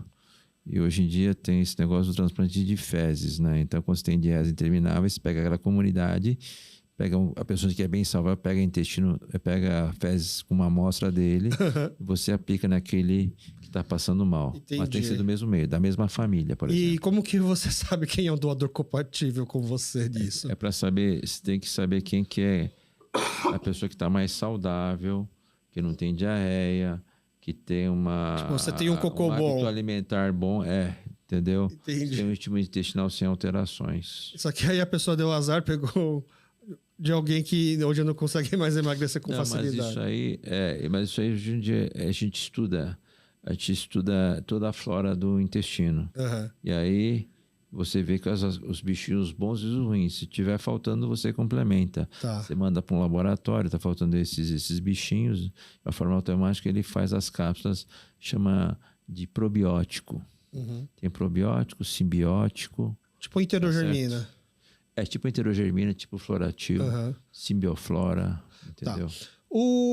Quando teu pai conseguiu validar o diploma aqui, e acredito que naquela época a realidade do Brasil e Coreia era muito diferente. O pessoal comenta, né, que na década de 70, 60, a Coreia era um país muito pobre. Exato. E o Brasil um país muito avançado, né? Então, meio que seu pai se formando médico lá, vindo para cá e conseguindo validar o diploma, é como se ele tivesse ido para um lugar com mais acesso, mais conhecimento, tecnologia em medicina na época? Não sei, sabe? Eu não sei como é que o quão estava avançado a medicina na Coreia, entendeu? Então... Hoje o jogo virou, provavelmente. Ou Hoje a gente... virou, porque eu tenho amigos íntimos, muitos amigos na Universidade de Seul e Yonsei. Eu tive agora há pouco em dezembro na Universidade de Seul. Só para você ter uma ideia, né? Quando você passa visita para ver os pacientes, os caras falam inglês. Não é inglês de coreano, é inglês de americano. Porque todos os residentes passaram nos Estados Unidos têm um inglês perfeito. Por que vocês falam inglês e não em coreano? Porque tal quantidade de médicos estrangeiros que tem aqui. Se for discutir os casos em coreano, quem que vai entender? Ninguém. O inglês o cara é obrigado a entender. Agora eu passei com uma residente lá, uma menina que tinha um inglês fantástico. Eu falei, fiquei um tempo nos Estados Unidos. Porque se você vê o coreano falando inglês na Coreia, não é igual de americano, né? Uhum. É igual que inglês de japonês, de brasileiro. Uhum. Então você entende. Para falar inglês de americano, você não entende, porque eles falam tão rápido. Entendeu? Até os termos médicos, né? Tem muito termo médico em inglês, então eles passam a visita em inglês totalmente. E quando vai operar, eles misturam inglês um pouco com coreano. Hoje, os coreanos falam em coreano, entendeu? Mas, enfim, foi isso. A Seul tem uma vantagem, criou um prédio só de câncer agora lá. Eu fiquei um tempo em Seul em 92. Como aperfeiçoamento, como... Porque fui aprender, na verdade, a técnica de operar câncer de estômago era um pouco diferente. A gente segue muito a escola japonesa. Os coreanos seguem os japoneses. A gente praticamente é o mesmo país, né? Você vai para o Japão e para a Coreia, é o mesmo tipo de comida, tem as ruazinhas pequenas que vendem comida, né? Então, é do mesmo jeito. É que nem Estados Unidos e Canadá, entendeu? Só muda o nome, mas na fachada eu senti que era o mesmo. O modo de vestir, o modo de comer, o modo de se comportar, entendeu? Todos são altos, bonitos. Eu era o baixinho, tá certo? E naquele frio, aquelas meninas usavam mini saia, né? Com as botonas, né? Falei, que absurdo nesse frio aqui. Não sente frio, lá em dezembro, né? Tá Uhum. certo? Então, é outro país, entendeu? Sabe? Mas o senhor falou no começo, assim, que é apaixonado pelo SUS, pelo que não se deve, aí trabalhou muito tempo no Hospital da Cachoeirinha. quando nesses intercâmbios com a Coreia, deu para ter uma ideia de como que é, inclusive, saúde pública lá? Eu dei uma entrevista para a KBS, né? Há muito tempo atrás era para o meu pai dar, mas eu acabei dando, entendeu? Eu mostrei o estava lá na Nova Cachoeirinha e sei lá, por coincidência tinha uns coreanos na fila do Cachoeirinha. Ah, é? Não sabia. Eles ficam até meio envergonhados para frequentar a SUS, né? Mas é porque você sabia, talvez eu. E no bairro muito lá, longe, não é um bairro que longe a beça, na Zona Norte. Porque acho que sou eu, entendeu? Então, até na época, falou assim: poxa, precisa ter um olhinho puxado aqui para ser diretor desse hospital. Eu fiquei meio bravo. Olha, mas é concurso, daqui eu passei em primeiro lugar. Então, fecha a boca, entendeu? Entendi. Não é QI quem indica, é por mérito meu. Entendeu? Sorte, né? Ficou em primeiro por sorte. É sorte, mas às vezes sim, entendeu? Então, aí eu dava o sangue naquele hospital. Eu sei que uma vez a maternidade do lado pegou fogo, eu fui lá socorrer as crianças no meio da fogueira. Tem o Hospital Cachoeirinha Geral, que é o meu, e tem a maternidade de Cachoeirinha, que é exemplar. Tá. Só que lá fica o parto de alto risco, que significa todas as crianças prematuras. Então, e o Cachoeirinha não estava para atender crianças prematuras. Então, alto risco é tudo para o Cachoeirinha, que é a mesma porta. Lado direito, prefeito do lado direito do Estado. Eu sou do Estado. Então, o que eu fiz? Fui lá com o médico socorrer umas crianças. E no meu hospital, eu montei o berçário de alto risco. Crianças de 500 a 600 gramas. E saíram vivos. Todo mundo que eu pus lá da parte médica era do HC. Então, na pediatria ficou o pessoal do Hospital Universitário, né? Que é o Zé Carlos, até hoje. A cardiologia é para o pessoal do INCOR, entendeu? Entendi. A UTI, você e o pessoal da Escola Paulista. E o Hospital da Cachoeirinha, eu lembro assim que ele foi um ponto de muita importância e referência até na época do Covid, né? Pelo que eu estava acompanhando. A Covid foi uma coisa absurda, foi em 2021, né? Eu trabalhei no Covid no HC, havia 1.000 leitos no HC. Ah, no HC. Eram 700 leitos de enfermaria e 300 de UTI. Então eu fiquei expert em Covid. Aí você falou assim, professor, você tem idade, você quer ficar onde? No transplante ou no Covid? Aí me põe no Covid. Aí fica lá 6 meses dando plantão, né? Todo dia que dá plantão 2 vezes por semana. E lá tinha anestesista, dermatologista, patologista que vê cadáver, entendeu? Não tem nada a ver com... Mas todos os residentes ótimos do HC, sabe? Então, eu tenho uma amiga que trabalha no Hospital das Clínicas e lá estava sendo meio que o centro de referência do acompanhamento dos casos de Covid, né? Na época lá era o Edivaldo Tiama e a doutora Luísa, né, que é a diretora. Edivaldo Tiama é diretor do pronto-socorro, né, muito amigo. E na época eu também coordeno a nutrologia no Hospital das Clínicas. Eu sou do transplante, entrologia, que é por da parte nutricional. Então, na época do Covid, eu montei todo o protocolo, né? Tem no HC tratamento para Covid. Então, geralmente o paciente fica entubado, passa a sonda, como é que dá a dieta. Então, hoje em dia a gente tem equipe multidisciplinar, não é só médico, é médico, enfermeiro, nutricionista, fisioterapeuta, fonoaudióloga. Então, todos nós fizemos os protocolos, né? As condutas na época do Covid para suporte de nutrição, que se a pessoa não come, não vive. E aí, esse ficou muito tempo deitado, formam aqueles buracos aqui, isso é uma escara. Então, aquela escara, se o cara não tiver nutrido, a escara não fecha. Então, a gente atua junto com a cirurgia plástica, com a cirurgia geral, entendeu? Foi um cenário que dá para comparar quando trabalhou na Cachoeirinha e foi designado que aquele hospital ia cuidar de AIDS, que era uma doença nova, que ainda não se sabe exatamente o protocolo.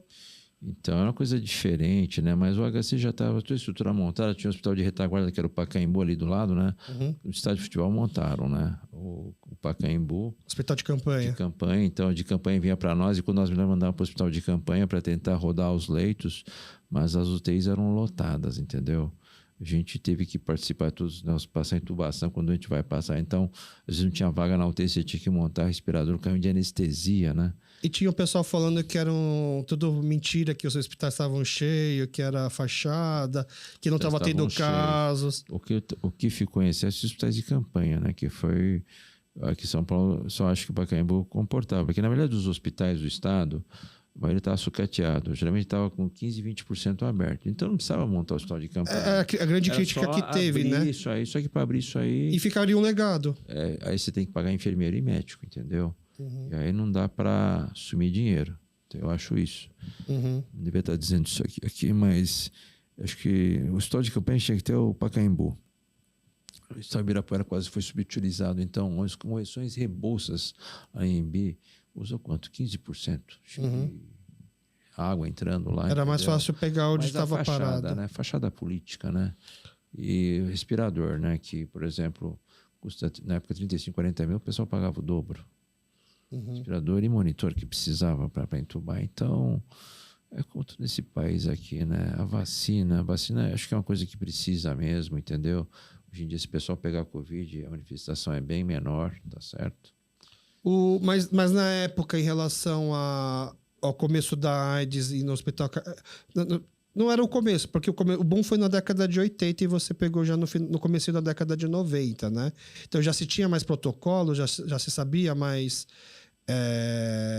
a prevenção e o como tratar. Porque o Brasil, pelo menos eu lembro quando o Serra foi ministro da Saúde, a grande propaganda que ele fazia era que o Brasil era referência no tratamento contra a AIDS. É referência mesmo. Contanto que minha colega ficou muito tempo lá em Angola, né? Na África, que era zerado. Por acaso, sou cirurgião do Hospital Emílio Ribas também, que é o Hospital de Referência de AIDS do SUS. Eu estou lá. Eu entrei para lá porque meus 2 filhos faziam medicina e era escola particular, então eu tinha que ganhar um salário a mais. A opção era para o Einstein, né? E o Emílio Ribas, que era do lado do HC, era bem mais tranquilo. Então eu optei para o Emílio Ribas. E ali eu fui ficando, tô lá já quase há 15 anos, entendeu? Então lá é referência para AIDS, para Covid. Então eu vivencio isso no HC e lá, entendeu? Então o que eu acho é que essas doenças que eu via muito lá, você tem que fazer a prevenção. Eu gozado, né? O Covid é assim, você está na família de 5, um tem Covid, outro é mulher e filho não pega. Como é que dormem junto, falam junto e como é que não pega? Então já existe uma pré-imunidade, entendeu? Então eu achava que era isso daí. Agora... o HC foi o marco, né? Depois de uns 8 meses a coisa começou a cair, entendeu? Então a gente praticamente teve que cancelar algumas cirurgias de câncer, né? Que isso não podia parar, que era lá no ICESP, no Instituto do Câncer. E o HC inteiro virou hospital de Covid. Então a gente ia fazer transplante no INCOR, no Instituto do Coração. Mas você acha que o Brasil chegou a ser uma referência, virou uma referência, por exemplo, no tratamento de AIDS, porque a gente tinha uma estrutura... Porque isso era uma coisa muito bem organizada, entendeu? A distribuição dos remédios. Uma coisa que avançou muito é o Hospital Dia da AIDS. Eu fui diretor do Cachoeirinha, então estava faltando vaga. Quando o Ângelo, que eram os médicos do Emílio Ribas que me ajudava lá, montou o Hospital Dia da AIDS, aquele chinês que inventou o coquetel para AIDS, aí o AIDS caiu drasticamente, entendeu? Então o cara vinha no hospital, tomava o remédio e ia embora, não precisava ficar internado. Agora, por que a AIDS começou a subir aqui outra vez? Eu trabalho lá no Emílio Ribas. Muita gente parou de tomar os medicamentos de uma forma devida, entendeu? Tá. O cara não se cuida. Não tem mais tanto medo da doença. Aí o cara fica ruim, vai no hospital, sabe de repente que está com AIDS, não sabia que está com Então, existe uma coisa CD4, CD8, não está muito baixo. Se isso cai, você pega muito doença oportunista, né? Você pega tuberculose, pega criptococose, sabe essas doenças oportunistas? Que o pessoal fala que você não morre por AIDS, né? Você fica assim, sem o sistema de defesa. O sistema de defesa, ela vai por água abaixo, entendeu?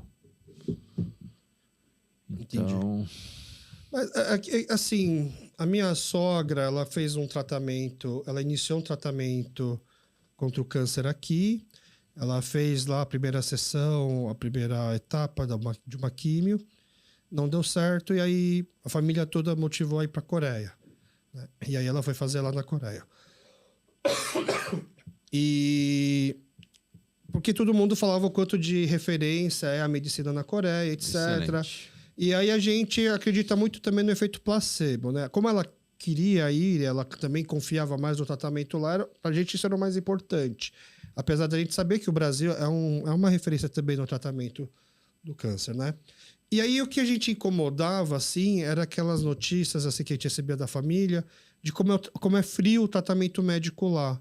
De como os médicos falam muito pouco tempo, praticamente não olham nos olhos e deixam o tempão esperando. A Coreia, assim, Estados Unidos é assim, sabe? Então, o Brasil que é diferente, não? O Brasil, eu estava nos Estados Unidos, Miami, fazia ambulatório, olha, se o cara tivesse esse médico que está falando para esse paciente no Brasil, o médico vai tomar um tapa na cara, entendeu? Sabe? Você tem que ter um pouco de sensibilidade, porque isso está mexendo com a vida do paciente. Os caras parecem robô. Mas aí tentaram me falar que isso é muito por causa de um relacionamento mais profissional que o médico deveria ter lá, até para evitar um possível processo. Pode ser encarado dessa forma, entendeu? Mas uma coisa que chama muita atenção é a relação médico-paciente. Porque meu pai tem 60 e poucos, nunca teve um processo médico na vida, tá certo? Eu também não tive, graças a Deus, uma hora eu posso ter.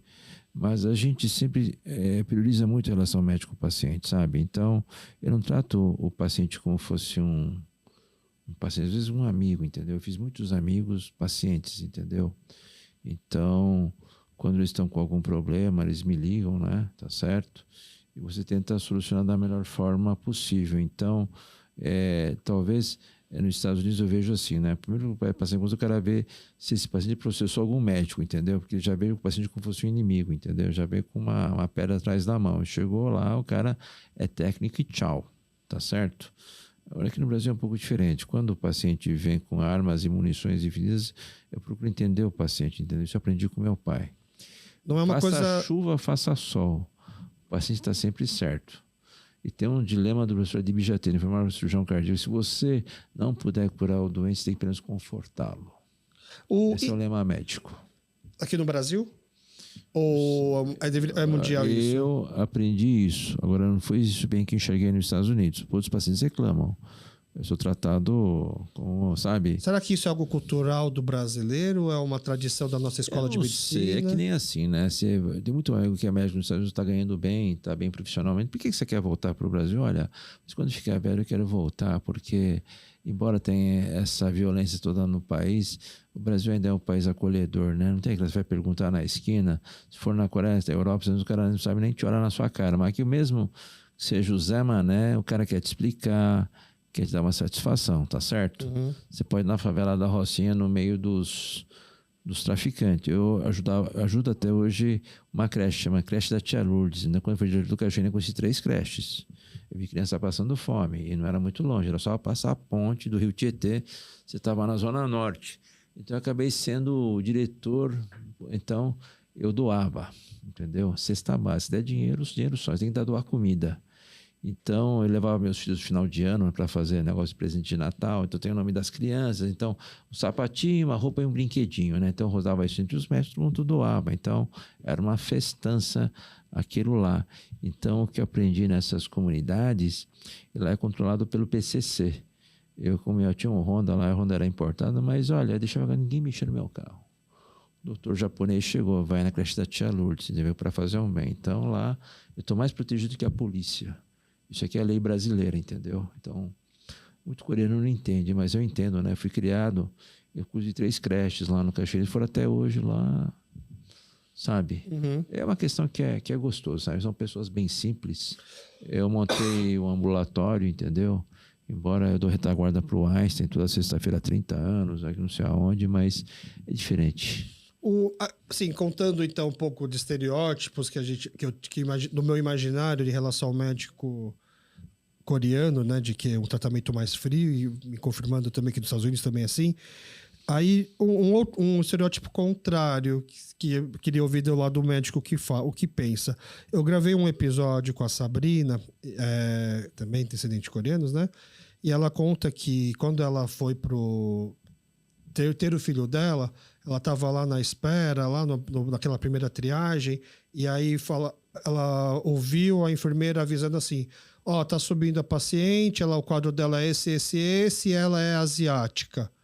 Aí a Sabrina perguntou assim: meu, o que faz? Por que você que fala que eu sou asiática, não sei o quê? Aí a enfermeira explicou que entre os médicos tem um consenso de que asiático não reclama de dor. Isso é verdade. É fato. E a portuguesa ao contrário, qualquer coisinha reclama de dor, porque na hora de nascer criança, eu trabalho em tempo de maternidade, 1 centímetro, dilata 1 centímetro por hora. Então, se a japonesa não reclama e vem a criança estava nascendo, chega a portuguesa, aquela gritaria, tá doendo, aí você vai fazer o exame e tem um centímetro de dilatação. Minha filha vai demorar apenas mais 9, 12 horas para essa criança nascer. Então, quando... Mas isso se oriental, ensina, é uma sabedoria popular entre os médicos? entre os médicos, né? Sabe que a portuguesa, qualquer coisinha reclama de dor, e o oriental suporta muito melhor a dor. Que eles falam assim, que se você é médico, passou pela sala de espera, tem um senhor japonês quietinho lá, e tem um brasileiro gritando, atende primeiro o senhor japonês quietinho lá, porque o caso dele deve ser mais grave. É isso que o pessoal passa, mas não é sempre assim, entendeu? Sim, mas é o estereótipo que passa. Porque às vezes você trabalhava em parto e a cólica do parto é muito doloroso. Duas dores piores, cólica de rim e na hora chama trabalho de parto. Uhum. Então, quando era japonês, você ficava esperto. De repente está nascendo aí, a mulher vai no banheiro, pensa que tem vontade de evacuar, e na verdade a criança que está nascendo, entendeu? Então a gente ficava esperto. Eu já vi isso acontecer. Você concorda, então, com esse estereótipo, assim? Realmente, nós não orientais... que o oriental segura muito mais a dor, né? É muito mais quieto, entendeu? Tá. Você acha que Eu sempre vejo isso aí, sabe? Eu acabei de operar um senhor japonês que tinha dor, não sei o quê, e quando fui ver, o pessoal fez tomografia, doutor, não tem nada, né? Isso lá no Einstein, né? Dá remédio, dá morfina, dá não sei o quê. Aí quando fui ver, não, tem alguma coisa, a tomografia não viu. Aí, quando fui ver, tinha pequenas pedras, cirurgia já. E quando eu entrei na vesícula, a vesícula estava podre. Entendi. Se tivesse mandado para cá, tinha muito em casa. Isso no Einstein. Uhum. Que tem o melhor tomógrafo, que é o Somaton, tem 36 detectores.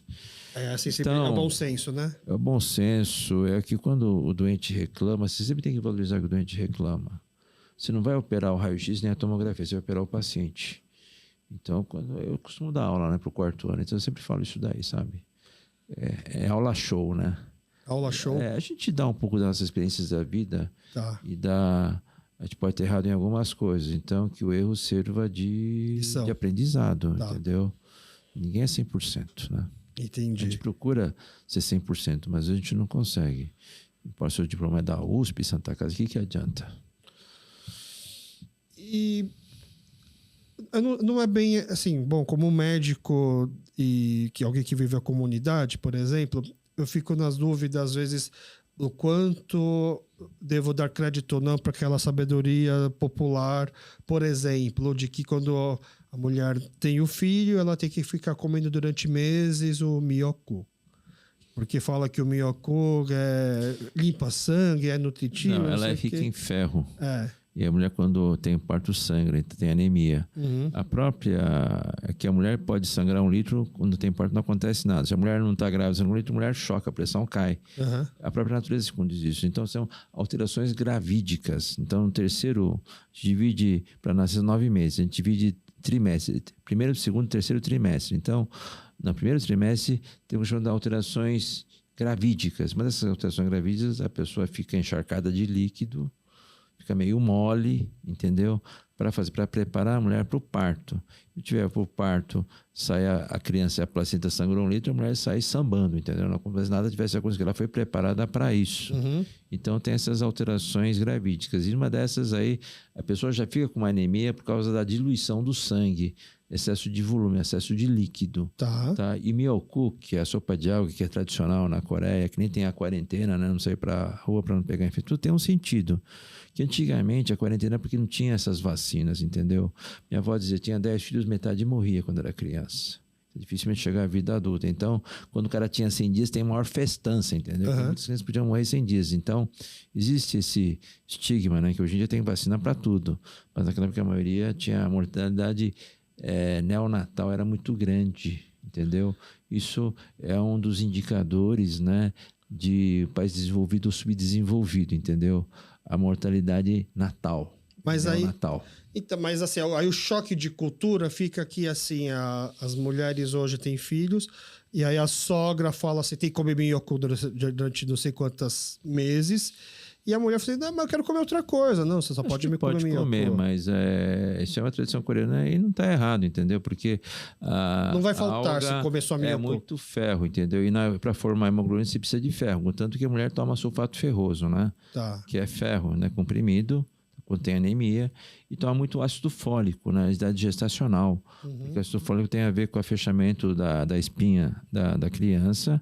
E é muito importante o pré-natal. O pré-natal é a mulher acompanha durante a gravidez, entendeu? Para saber se ela tem algum problema, que tem as doenças do primeiro, segundo, terceiro trimestre. Terceiro trimestre são alterações graves. Geralmente o parto é tranquilo, mas quando dá de se complicar, é fatal para a mãe e para a criança. Mas se, por exemplo, chega lá a senhora coreana, ai, doutora, a minha nora não quer comer minhoco, o que que eu faço? Pode comer, ninguém vai ser uma coisa fatal para isso, porque a gente precisa de ferro, então você pode suplementar. Não, mas o problema é que eles querem que só coma isso. Não é que come de vez em quando. Acho que os exemplos mudaram, né? Eu sei que quando a minha mãe, por exemplo, tomava Miocu, minha esposa já não, então comia o que queria, entendeu? Tá. É meio que a dieta com a comida é meio cultural, né? Isso aí. É que a gente leva muito que na comunidade coreana de que o quanto a comida é um remédio também, né? Também tem aqueles remédios coreanos, né? Sabe como é que se chama? Os hanyak. É hanyak, que é a base de ervas, entendeu? Então, tem muita funcionalidade. É uma homeopatia disfarçada, não? Sei, eu vejo muito aqueles filmes coreanos antigos, né? Então, acho que se for levar, tem embasamento científico, entendeu? Tá. Tem acupuntura. Por que a acupuntura tira a dor? Porque libera endorfina, entendeu? Tá. E se na China fazer cesárea com acupuntura existe, entendeu? Então, talvez seja falta de conhecimento. Hoje em dia a acupuntura faz parte do currículo médico, no HC faz parte. Ah, tá. Tem um amigo lá, o Pai Rum e o Vutu Shen, né? São médicos formados no HC, fizeram acupuntura na China e voltaram. Então, hoje em dia, praticamente, a acupuntura quem pode exercer é médico, né? Não é mais uma medicina alternativa. É, tipo assim, é farmacêutico, fisioterapeuta querendo fazer acupuntura, do ponto de vista do Conselho Geral de Medicina, tem que ser médico, né? Entendi. Bom, a gente está entrando aqui no nosso tempo normal do programa. Eu costumo pedir para os convidados 3 indicações, não são indicações médicas, tá?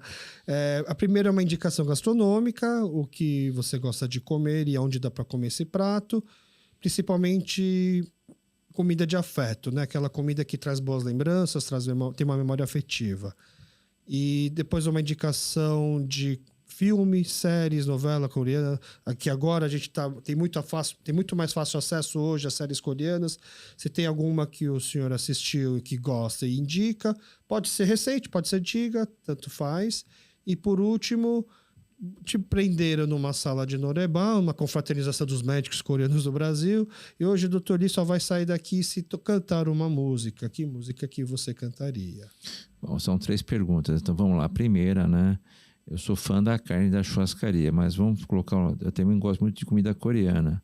E meu restaurante favorito é o Portal da Coreia. Na Liberdade. Na Liberdade, porque a organizadora, ela dava aula de dança folclórica coreana. Tem uma hora admiração por isso daí. O marido dela, meu paciente, não é por fato de ser meu paciente, mas tem uma admiração quando trabalhava na Associação Coreana, se me chamava para dar shows, né? E aquilo lá enchia a plateia, né?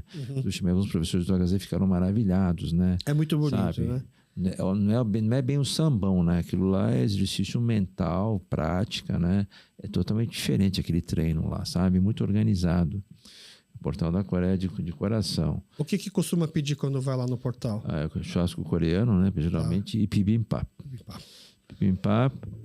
Inclusive nos Estados Unidos, eu fui uma vez num shopping, no Outlet, e lá tinha um restaurante que só vendia bibimbap. Tinha uma fila de americanos. Só bibimbap? Só bibimbap. Nossa, tinha uma fila legal. de americanos. Eu fiquei impressionado. E aqui todos o bibimbap é aquele prato quente, né? Que o prato é uma pedra. Vem aquilo lá. E o segundo, em termos de filmes, eu gosto muito da Netflix por causa da minha esposa, né? Filme coreano tem aquelas séries, então, às vezes você não dorme, eu tento assistir. Gosta de assistir? Às vezes eu gosto, é um relaxante pra mim, né? Tá. E da maior choradeira, né? Então, quando eu chego em casa, minha mãe com os olhos vermelhos assistindo filme coreano, chama Pousando no Amor. Tá. Esse filme é clássico, né? Sim, Porque você começa a assistir, os atores são bonitos, o cara cai de paraglider na Coreia do Norte e tudo acontece. Mas de uma forma muito realística, né? É a Coreia do Norte. Chegou a assistir o Hospital Playlist?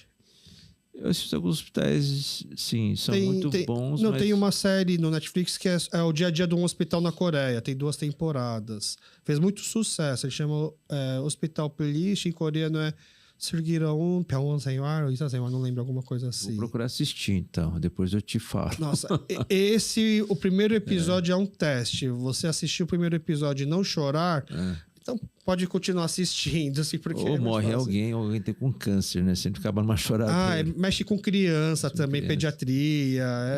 É bem... Ela fala muito de transplante. Eu achei engraçado que esse Hospital Playlist, ele aborda bastante a fila de espera e o drama que é na Coreia do familiar doar parte do doar o órgão.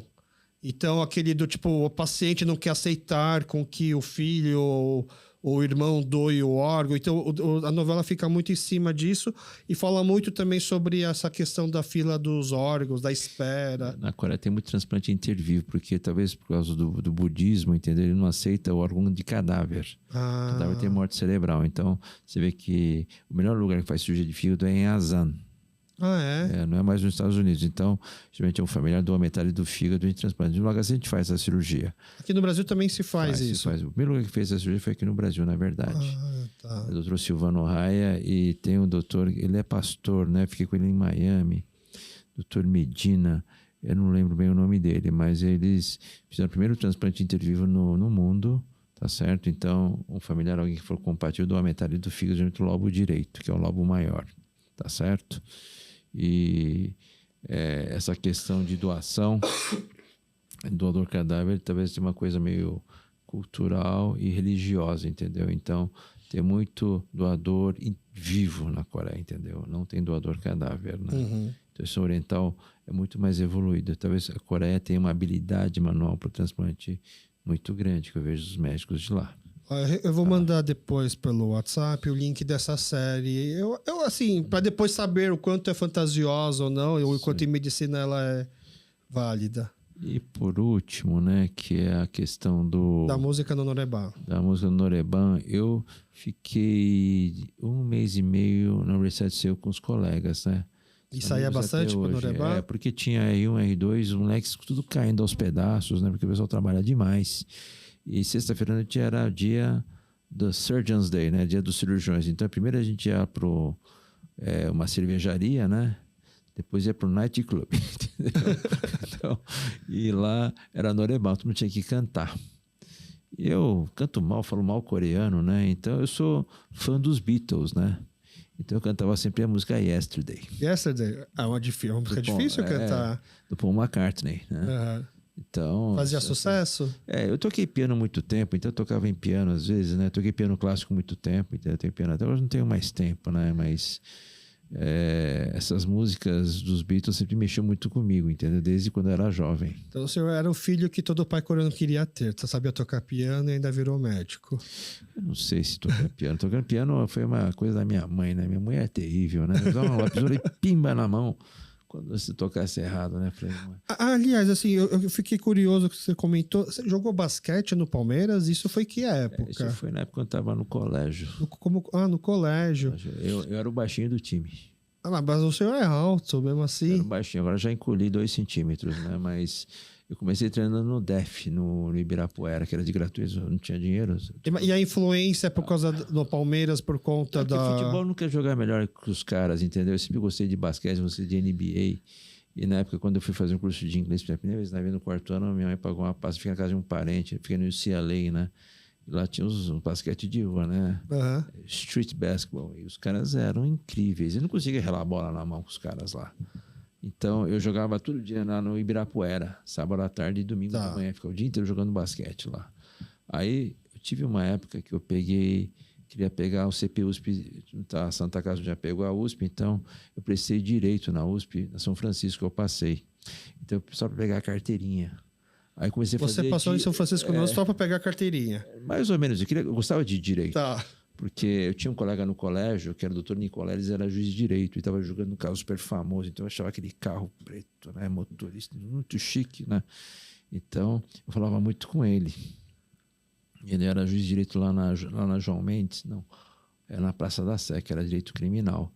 Então eu falava muito com ele. Então ele me influenciou muito. Aí conheci um advogado chamado Valdir Troncoso Pérez, né, que ele é criminalista, então chamava na Santa Casa para falar sobre erro médico, essas coisas assim. E aquilo lá me incentivou a prestar. Um dia pintou lá, falei, vou prestar, São Francisco vai dar. Acho que eu passei, fiquei na segunda lista de espera à noite, era 250 dias, 250 no noturno. Aí fui uma semana, falava assim, o dia inteiro era aula, acabava às 5 às 6, 7 às 11 na São Francisco à noite. O doutor chegou, né? Vou colocar meu nome na listinha, vamos passar de ano. Mas aí não deu. E daí, quando começou a internet, então eu tinha que dar plantão à noite, né? Tá. Eu ser médico ou advogado. Como eu era torto, eu nunca conseguia fazer direito. Então, quem sabe um dia ficar velhinho, tiver mais que fazer, eu prestar vestibular outra vez.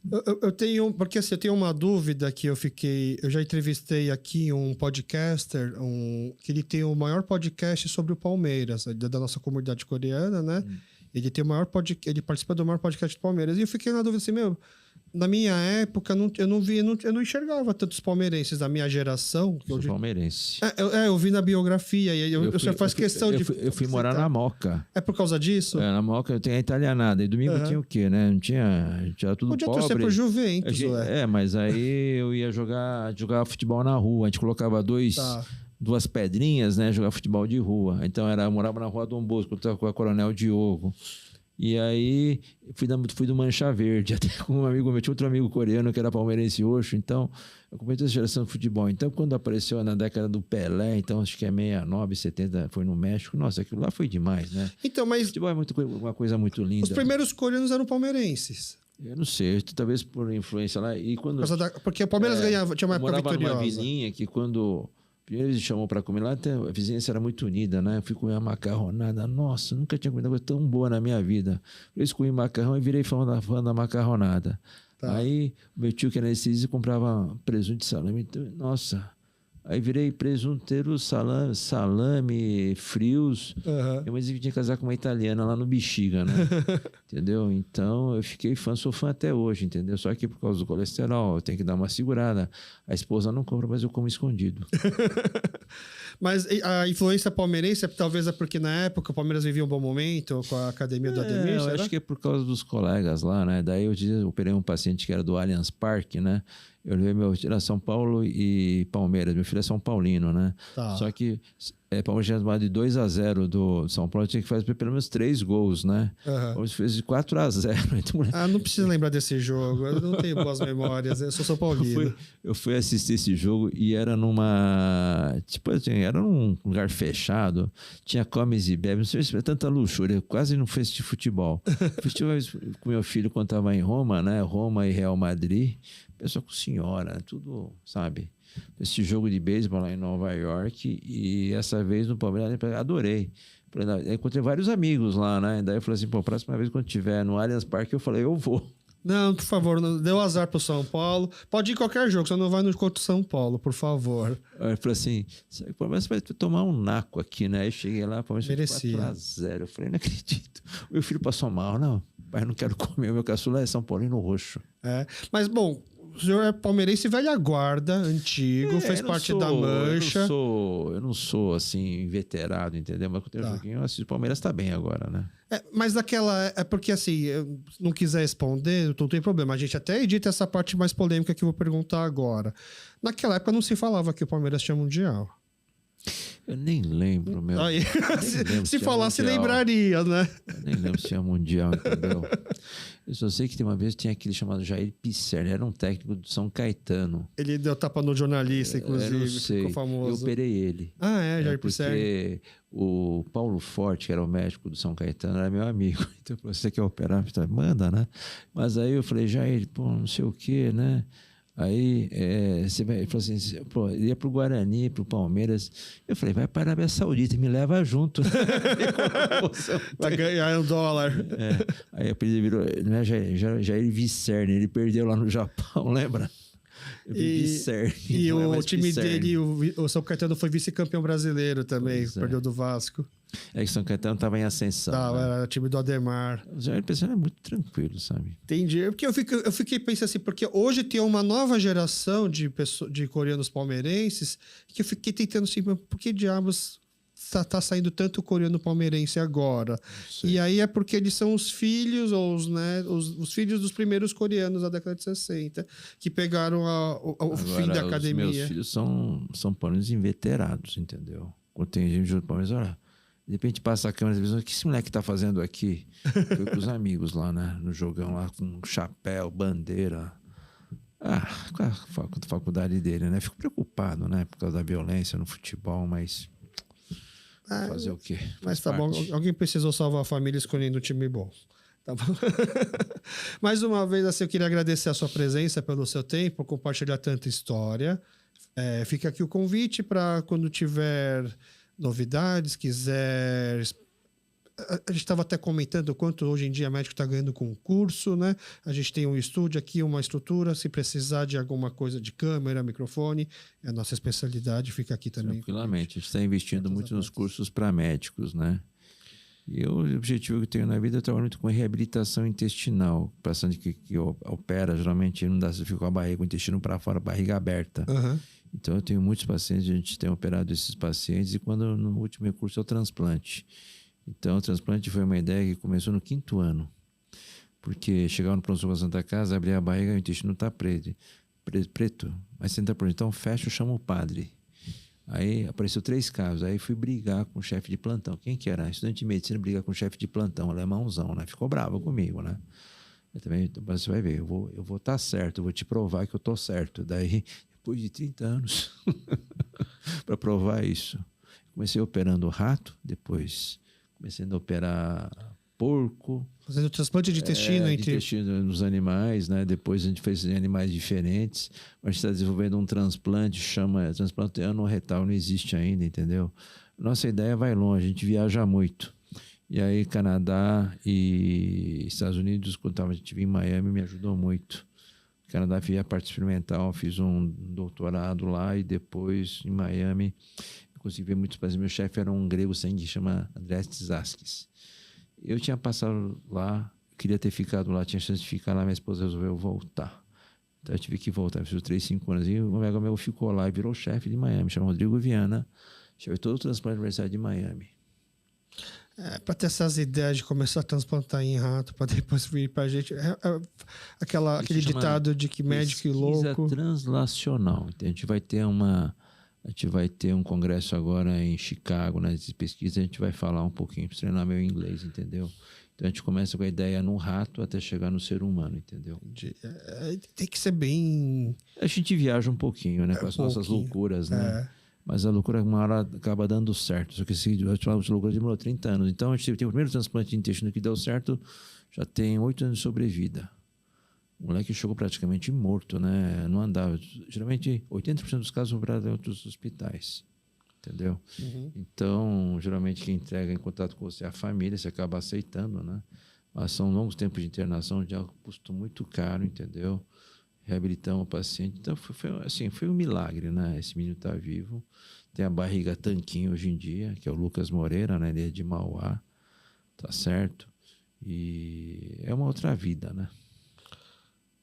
Entendi. Bom, fica então o convite para quando precisar e muito obrigado pelo seu tempo, pela sua presença. Eu que agradeço, né? A gente falamos de outros assuntos, né? De futebol, qualquer coisa, né?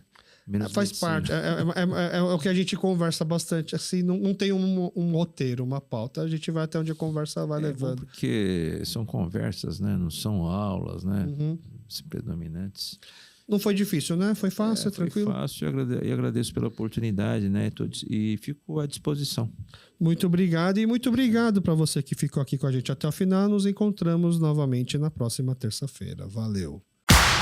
E esse foi mais um episódio do QPOcast. Espero que tenham gostado e muito obrigado a você que ficou até o final. Por favor, deixe seu comentário, críticas e sugestões nas nossas redes sociais, Facebook e Instagram, @QPOcast, ou mande um e-mail pra gente, qpocast@gmail.com. Muito obrigado e até o próximo episódio.